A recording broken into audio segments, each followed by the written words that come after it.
नमस्कार मित्रांनो, पुन्हा कर्तव्य आहे. या मालिकेच्या 3 सप्टेंबरच्या भागात आपल्याला असं बघायला मिळतं, की अखिल आता तनयासोबत लग्न करण्यासाठी घरातून जायला निघालेला असतो. त्याने बॅग वगैरे पॅक केलेली असते आणि घरच्यांसाठी चिठ्ठी ठेवलेली असते. तो बाहेर यायला लागतो. तेवढ्यात तिकडनं वसुंधरा येत असते. ती आतमध्ये येत असते. तिला बघून अखिल आता लपतो. तिला जाऊ देतो आणि मग तो घराच्या बाहेर पडतो. पण बाहेर आकाश उभा असतो. त्यामुळे तो त्याची बॅग लॉनमध्ये फेकून देतो आणि तेच उभा राहतो. आकाश त्याच्याकडे येतो आणि म्हणतो, "काय रे अखिल, काय झालं?" त्यावर अखिल म्हणतो, "काही नाही दादा, सहज इथेच बाहेर यावंसं वाटलं, थोडंसं बसावंसं वाटलं म्हणून आलो." आता आकाश त्याला एकदम मिठी मारतो आणि म्हणतो, "अखिल, तू काहीही काळजी करू नकोस." आता तो सुद्धा रडायला लागतो आणि अखिल म्हणतो, "दादा, मी तुम्हाला सगळ्यांना खूप त्रास दिला ना, खूप डिसअपॉइंट केलंय तुम्हाला." आकाश म्हणतो, "तसं काही नाहीये रे. लहानपणी तू बाबांना सोडून माझ्याकडे आईस्क्रीमचा हट्ट धरायचास आणि मग आता एवढी साधीशी गोष्ट तुला मला सांगावीशी वाटली नाही."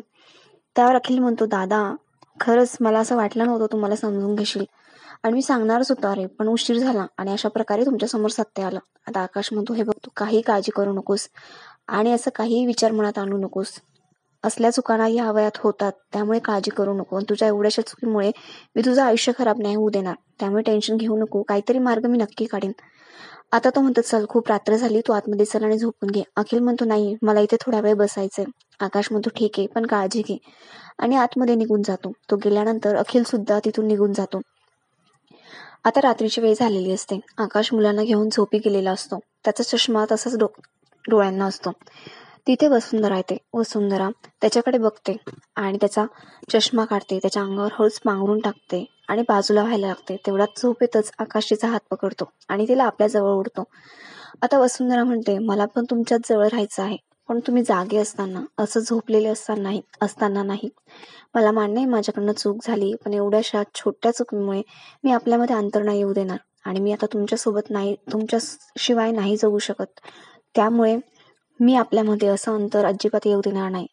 मी नक्कीच लवकरात लवकर तुमचा गैरसमज मिटवण्याचा प्रयत्न करेल. तुम्ही चिडलात, रागवलात तरी सुद्धा मला चालेल, पण फक्त माझ्याशी बोला, एवढीच माझी अपेक्षा आहे." ती आता एवढं बोलून तिथून उठून जाते. सकाळची वेळ झालेली असते. आता वसुंधरा किचनमध्ये काम करत असते. तिथे आता जयश्री आणि मंगल आत्या येतात. आता वसुंधरा म्हणते, "आई, नाश्ता झालाच आहे. पोहे आणू का तुमच्यासाठी?" आता जयश्री म्हणते, "हिचा नुसता आवाज जरी ऐकला ना वंश, तरी मला कसं तरी व्हायला लागतं. माझा अगदी संताप होतो. त्यामुळे हिला ना तोंड शांत ठेवायला सांगायचं." आता मंगल आत्या म्हणते, "जयश्री वहिनी, म्हणजे वाटलं तेवढी भोळी नाहीये ग ही. आपल्यापासून एवढी मोठी गोष्ट लपवली हिने. फारच डेंजर दिसते हा ही." जयश्री म्हणते, "मला हे आधीपासून माहिती होतं." आता ती वसुंधरेकडे जाते आणि तिला परत सुनवायला लागते. आधीसारखं तिच्यावर काय काय आरोप करत असते आणि म्हणत असते, "झालं, समाधान झालं का तुझं? नाही, तुला या घरात भांडणच हवी आहेत. आधी तू आकाशपासून मला लांब करण्याचा प्रयत्न केलास, पण ते काय तुला जमलं नाही. त्यामुळे तू आता तुझा मोर्चा अखिलकडे वळवला." आता वसुंधरा म्हणते, "आई, तुम्ही काय बोलताय? असं अजिबात नाहीये. मला माहिती माझी चूक झालीये. मला माफ करा. पण माझ्या मनात असं काही नाहीये." आता जयश्री तिथेच थांबत नाही. ती म्हणते, "काय तुझं हे भोळं रूप ना मला दाखवू नको, कारण मला माहितीये तू किती आतल्या गाठीची असते. तुला सगळं काही आधीपासून माहिती होतं, तरी सुद्धा तू आमच्यासोबत अशी वागलीस आणि एवढं मोठं सत्य आमच्यापासून लपवलंस. नाही, तुला आत्ता नाही कळणार. जेव्हा तुझा मुलगा मोठा होईल आणि तुझ्यासोबत असं वागेल ना, तेव्हा तुला कळेल की एका आईचं हृदय कसं तुटतं ते आणि तिला किती त्रास होतो ते." वंश, मला तर असं वाटतं ना, की विशाखाचं आणि हिचं प्लॅनिंग आहे. तनयाला अखिलच्या गळ्यात मारायची. म्हणजे आधी हिने आपल्या आकाशला फसवलं आणि मग आता तनयाला घरात घेऊन यायचं आणि यांची एक टीम बनवायची आणि अखिलचं आयुष्य सुद्धा खराब करायचं. "माझा मुलगा काय ग, भोळाच आहे तो, लहानच आहे, पण तुम्ही सगळ्यांनी मिळून त्याला फसवलंय. विशाखाची आणि तुझी एक टीम आहे हे मला माहिती.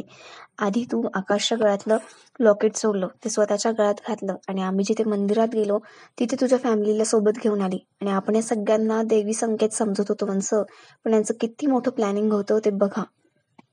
वसुंधरा म्हणते, "आई, मला मान्य आहे माझी चूक झाली, पण हे सगळं आरोप माझ्यावर लावू नका. मी असं काहीही केलेलं नाहीये. विशाखा मावशींचा, तनयाचा आणि माझा काहीही संबंध नाहीये." त्यावर आता जयश्री म्हणते, "वा, ऍक्टिंग छान करतेस तू." ती म्हणते, "सुनेच्या रूपामध्ये ना एक धोंडा बांधून घेतलाय वंश आपण. आणि वसुंधरा, तू माझ्या समोरही यायचं नाही. तुला पाहिलं की माझं डोकं फिरतं." ती असं बोलून आता निघून जाते. वसुंधरा रडायला लागते. तिला खूप वाईट वाटत असतं. वसुंधरा आता नाश्ता घेऊन अखिलकडे आलेली असते. त्याच्या रूमचा दरवाजा ती वाजवते, पण आतमध्ये कोणीच नसतं. त्यामुळे ती आतमध्ये येते आणि तिथे बघते तर अखिलने चिठ्ठी ठेवलेली असते. ती चिठ्ठी पाहून तिला धक्काच बसतो. ती घाईघाईने चिठ्ठी आकाशकडे घेऊन येते.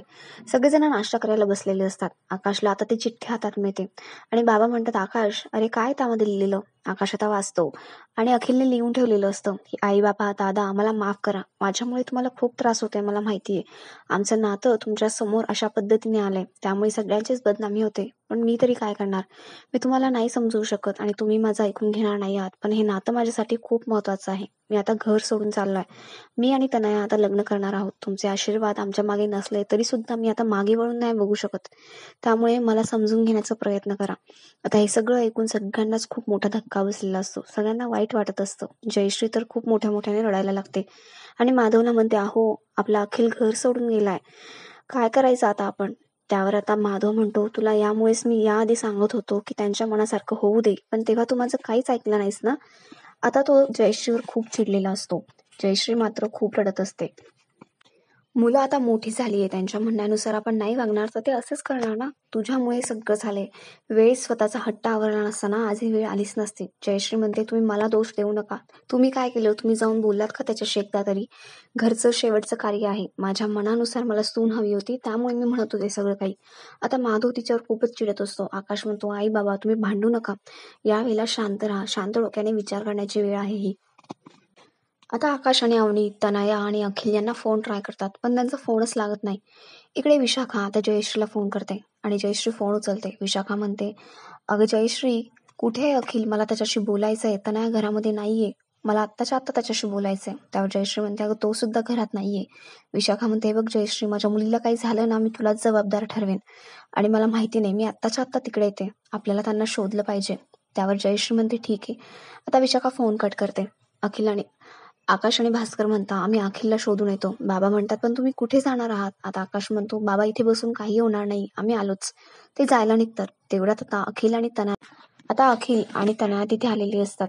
त्यांच्या हातात फुलांचे हार असतात. त्यांनी असे कपडे घातलेले असतात की जे बघून सगळ्यांना असंच वाटतं की यांनी लग्न केलेलं आहे. सगळ्यांना शॉक बसतो. जयश्रीला एकदम चक्कर येते, धक्काच बसतो आणि ती खाली बसून घेते. तेवढ्यात तिथे तनया येते. तनया म्हणते, "जयू आंटी, घाबरू नकोस. आम्ही लग्न नाही केलंय." आकाश म्हणतो, "का नाही केलंय पण?" तनया म्हणते, "आकाश दादा, म्हणजे कोर्टाची प्रोसेस कंप्लीट व्हायला 1 महिना लागणार होता आणि आम्ही मंदिरात गेलो होतो. तिथे सुद्धा गुरुजी होते. हवं तर आमचं लग्न लगेच लागलं असतं.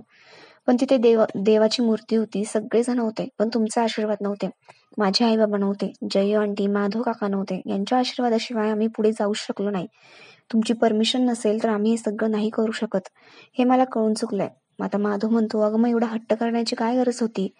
आता तनया म्हणते, "काका, माझं चुकलंच. म्हणजे माझं खूप प्रेम आहे हो अखिलवरती, पण तुमचा त्याच्यावर जास्त हक्क आहे. मला माफ करा." अखिलला मला त्याच्या घरच्यांपासून अजिबात वेगळं करायचं नाहीये. आम्ही ते सिक्रेट लग्नही केलं होतं ना, त्यावेळेला मला काही सुचतच नव्हतं मी काय करावं आणि म्हणून ते केलं. ते आता जयश्रीकडे येते आणि म्हणते, "जयू आंटी, यात वसुवाहिनीची काहीही चूक नाहीये. तिने जे काही केलं ते आमच्यासाठी केले. त्यामुळे तिला काहीही बोलू नकोस." तेवढ्यात तिथे विशाखा येते. जयश्रीला विचारायला लागते आणि ती बघते की तनया तिथेच आहे. म्हणजे तिला तर माहिती असतं सगळं काही, कारण तिच्या प्लॅननुसारच वर्क होत असतं. पण तरी सुद्धा ती नाटक करते. तनयाला आणि अखिलला तिथे बघितल्यानंतर आश्चर्यचकित होण्यासारखं. विशाखा म्हणते, "तनया, तू काय करून आलीयस?" त्यावर माधव म्हणतो, "विशाखा, शांत व्हा. इथे काहीही अघटित असं घडलेलं नाहीये. टेन्शन घेऊ नका." त्यावर तनया म्हणते, "मम्मा, आम्हाला माफ कर. मी तुला न सांगता घरातून निघून आले." विशाखा म्हणते, "बाळा, तू ठीक आहेस ना? मला खूप काळजी वाटत होती गं." त्यावर आता तनया विशाखाच्या गळ्यात पडून रडायला लागते आणि आपला आजचा हा भाग इथेच संपतो.